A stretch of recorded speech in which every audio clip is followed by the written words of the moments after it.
When you're in the dark, you cannot see what's around you.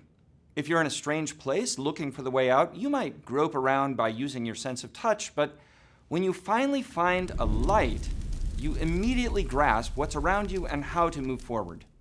Some people think that when we're talking about our search for the truth, only the light of reason or only science can be trusted on our way forward. Some have even claimed that religious dogmas, or even faith itself, involves a kind of darkening of the mind. Is that true? Is faith a cause of darkness or of light?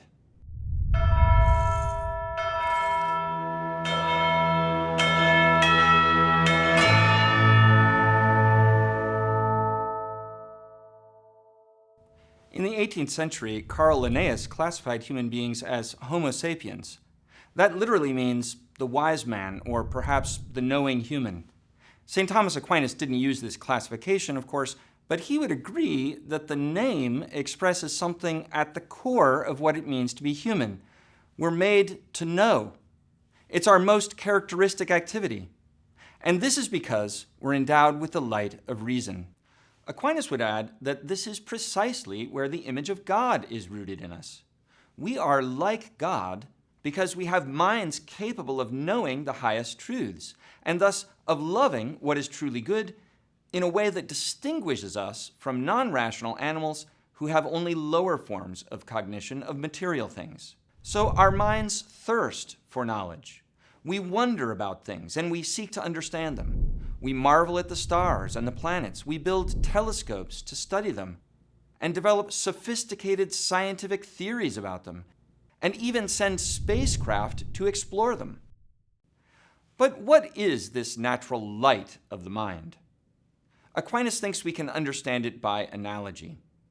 Physical light is what makes a physical object visible or seeable by our eyes.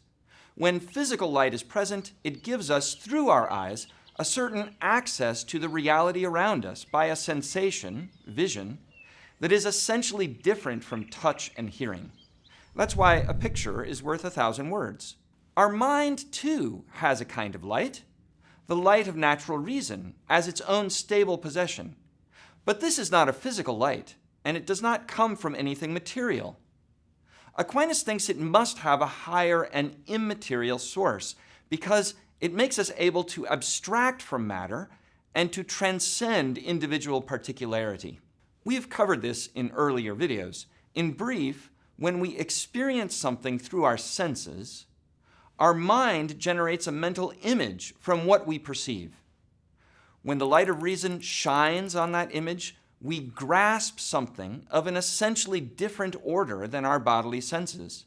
The mind sees what is intelligible in the thing.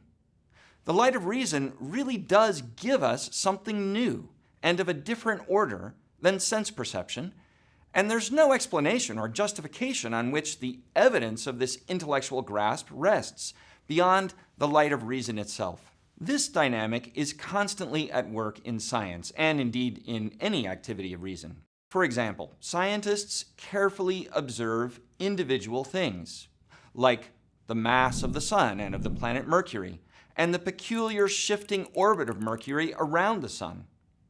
And then scientists set their minds to grappling with the intelligibility of their observations, what they mean, and how to put them together in a broader theory that accounts for the causes of what they've seen and attempts to explain it. This is a high achievement of the human mind. But can we go even higher? According to Aquinas, our minds are not only made to know material things that we encounter in the world, but above all, to know the creator and source of them all, God himself. Now this raises a difficulty, because we can't observe God, or the things of God, with our bodily eyes, or detect him with scientific instruments. How then can we gain access to the truth about God? How can we encounter him? To be sure, we can perceive God's effects in the world. And then, using the natural light of reason, we conclude that a first cause of all these effects must exist, and that this is God. But even so, our unaided minds cannot say what God is or who he is. To put it another way, reality is greater than what we can perceive with our senses and what we can know by the light of natural reason alone. And this is especially true when we're speaking about the most real being of all, God himself. If knowing God is the most important thing for us to do, and the Christian faith says that it is, then how are we to do it? Aquinas' answer is that we come to know something of God.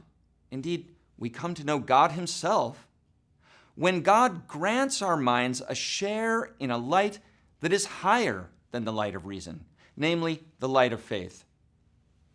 How does that work? Aquinas explains that the highest light, light in the most full sense, is the purely intellectual light that is God himself, and that we are able to receive a participation or a share in this perfect divine light in 3 degrees.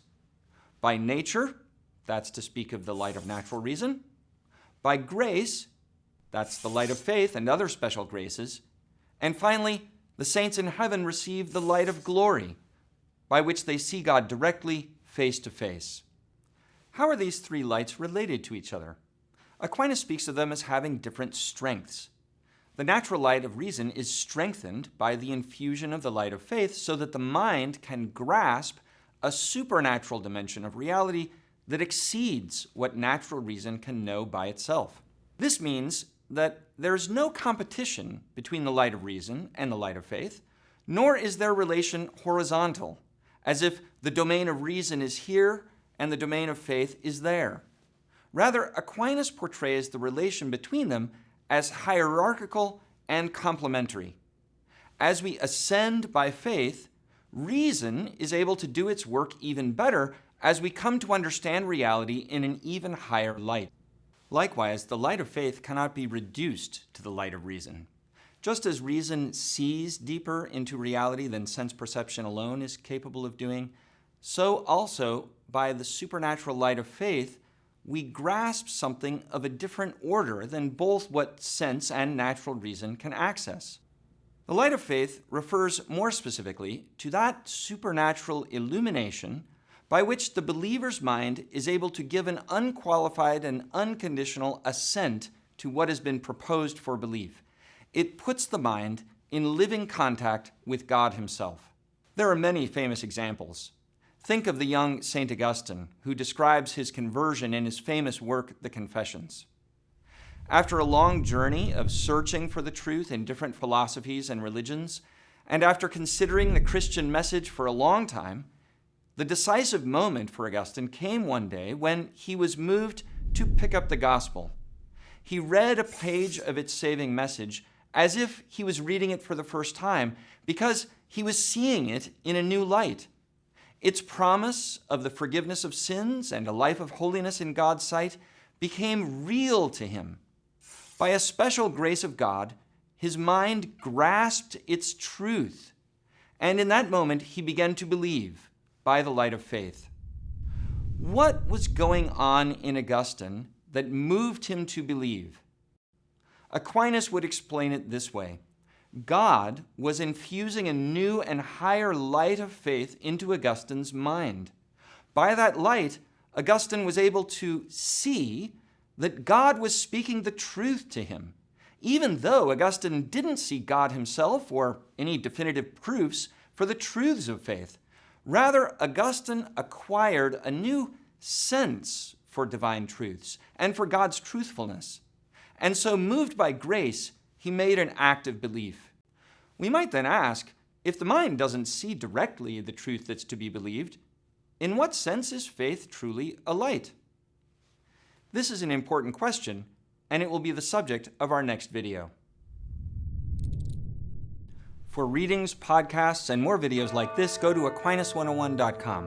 While you're there, be sure to sign up for one of our free video courses on Aquinas, and don't forget to like and share with your friends, because it matters what you think.